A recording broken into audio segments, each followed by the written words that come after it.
Salut! Aujourd'hui, c'est Noël, ça y est, Noël arrive bientôt et moi je voulais vous faire partager plusieurs petites recettes, c'est-à-dire un repas complet pour Noël avec des recettes simples, rapides et légères et plusieurs recettes où on peut avoir des ingrédients faciles à trouver un peu partout. Donc je vais vous faire de l'apéritif, des toasts, pour l'entrée des verrines, un plat de résistance avec de la volaille et des légumes. Et en dessert, je vais vous faire une bûche au caramel façon pomme tatin avec une base de mousseline. Vous allez voir, c'est un régal. Donc dans ces recettes, j'ai essayé de maintenir un petit budget, c'est-à-dire 10 € par personne. Donc bien sûr, sans les alcools, sans les liquides. Donc avant tout, pour vous faire partager cette recette, ces plusieurs recettes, bien sûr, vous pourrez améliorer vous-même les compositions, puisque chacun peut apporter cette petite touche. Moi, je vous apporte surtout les bases de ces recettes. Par exemple, pour les verrines ou pour les toasts, vous pourrez rajouter des ingrédients supplémentaires, des épices, des colorants alimentaires pour agrémenter un petit peu, si vous voulez faire un peu des couleurs un peu pour Noël. Par exemple, rajouter du rouge, par exemple. Pour la volaille, moi j'ai choisi du poulet, mais vous pourrez prendre de la dinde, vous pourrez prendre du canard, vous pouvez prendre ce que vous voulez. Moi, ce que je vous apporte aujourd'hui, c'est la base pour vous faire découvrir quelques idées qui pourraient peut-être vous intéresser pour votre futur Noël de cette année. Pour le dessert, je vous montre la bûche pratiquement pas finie, c'est-à-dire je n'ai pas fait de décor autour, pour vous montrer les couches, pour bien voir les couches de pommes tatin et de caramel, pour vous donner envie, et puis après vous agrémentez votre bûche comme vous voulez, soit vous la recouvrez de mousse chocolat, mousse vanille, comme vous voulez. Voilà, moi c'est les bases que je vous propose actuellement. Pour l'apéritif, je vous ai proposé des toasts à la rillette de saumon. We wish you a Merry Christmas. We wish you a Merry Christmas. We wish you a Merry Christmas and a Happy New Year. The tidings we bring to you and your kid. We wish you a Merry Christmas and a Happy New Year. Now bring us some figgy pudding. Now bring us some figgy pudding.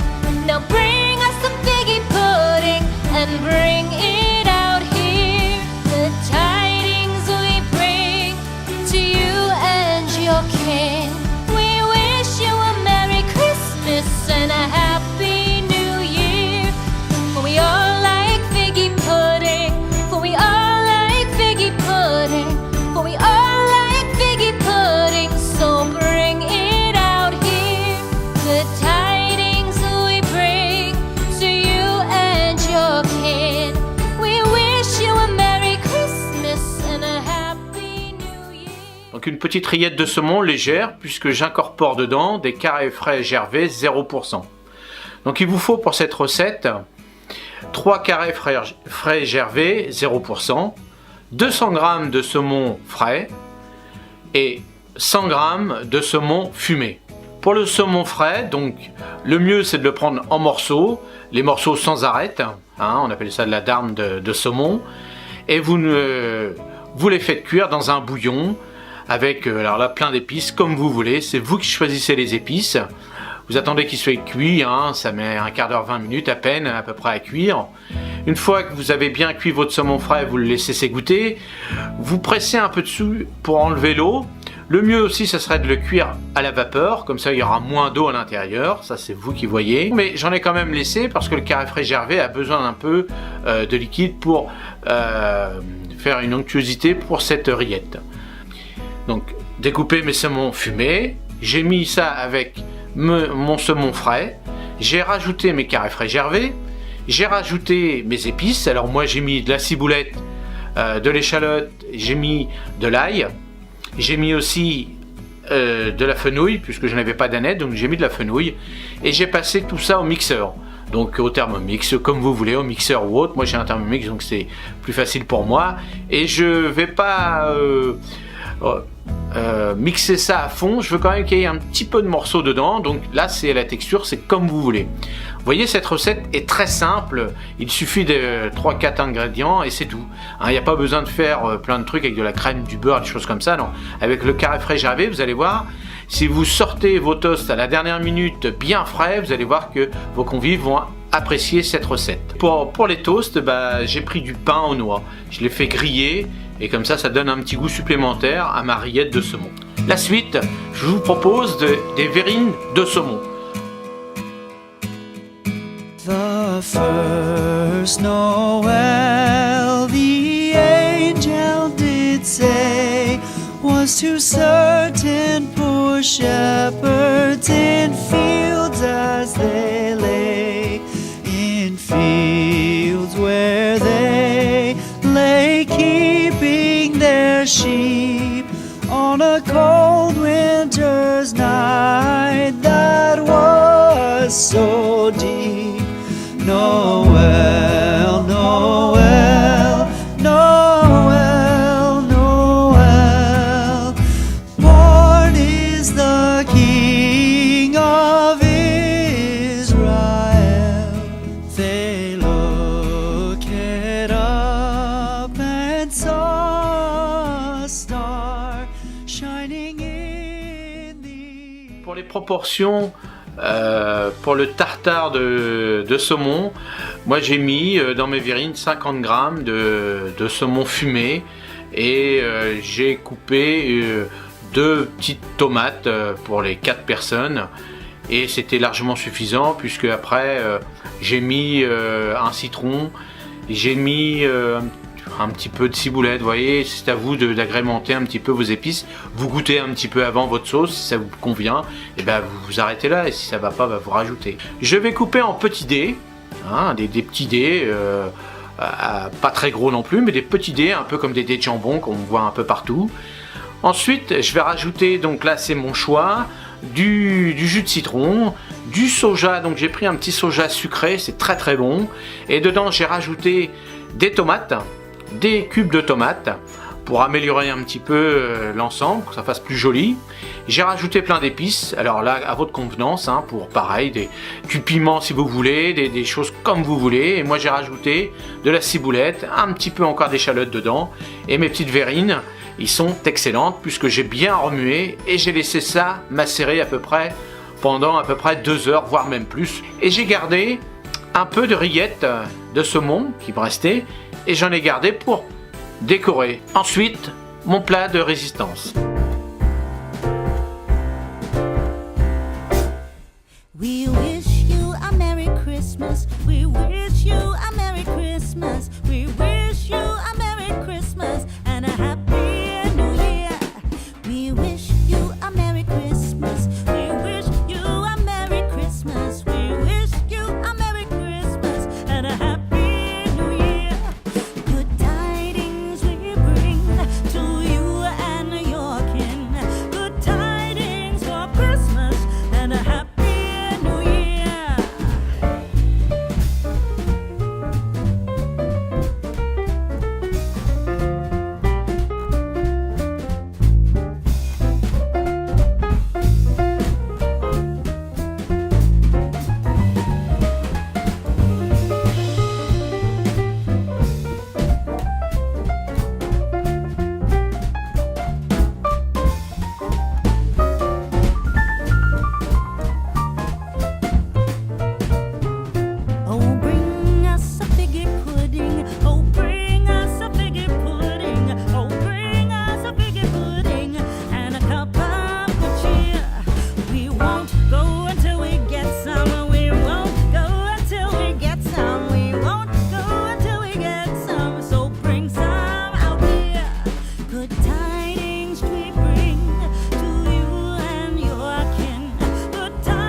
Donc nous dans notre famille on aime bien le poulet et on a la chance d'avoir un petit producteur de poulet à côté de chez nous et nous avons fait des paupiettes de poulet.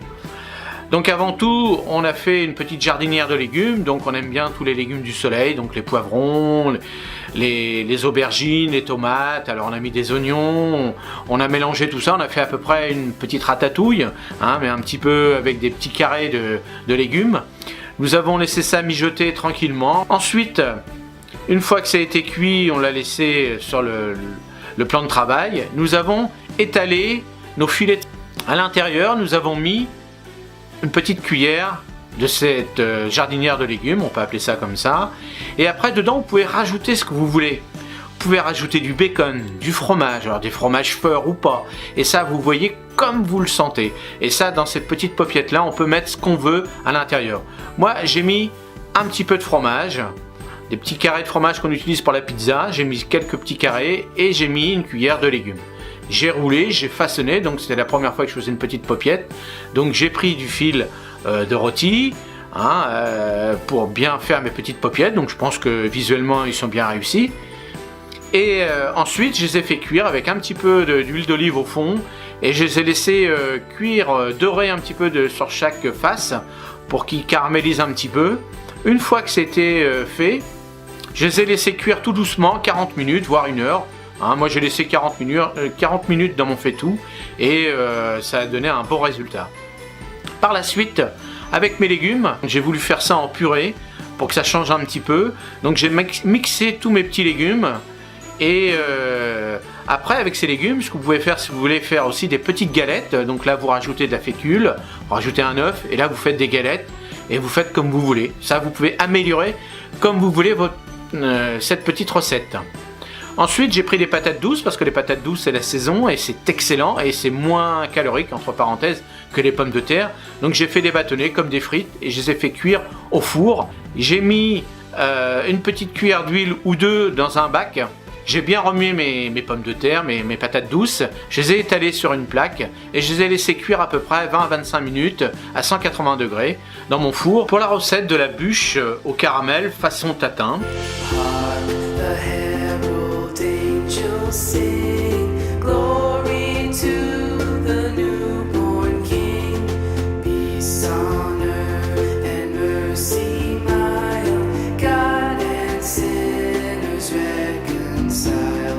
Joyful, lonely nations rise, join the triumph of the skies. With angelic hosts proclaim, Christ is born in Bethlehem. Hark the herald angels sing, glory to the newborn King.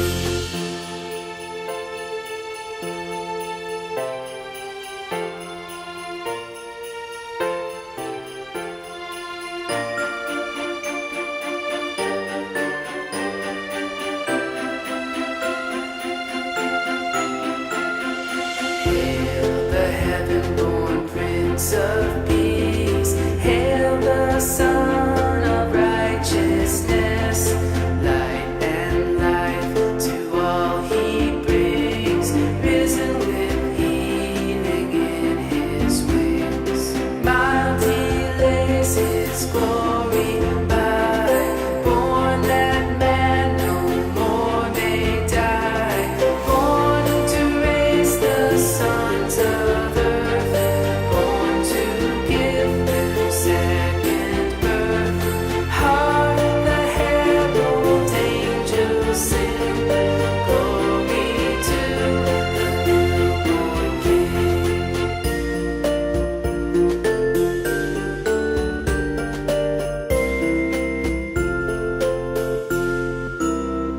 Je vous explique que j'ai laissé sans couverture extérieure, sans décor exprès, pour vous montrer les couches. Moi personnellement ça me déplaît pas comme ça, puisque c'est plus gourmand pour moi que de finir avec encore une base de quelque chose autour. Ça va faire un gâteau encore plus lourd.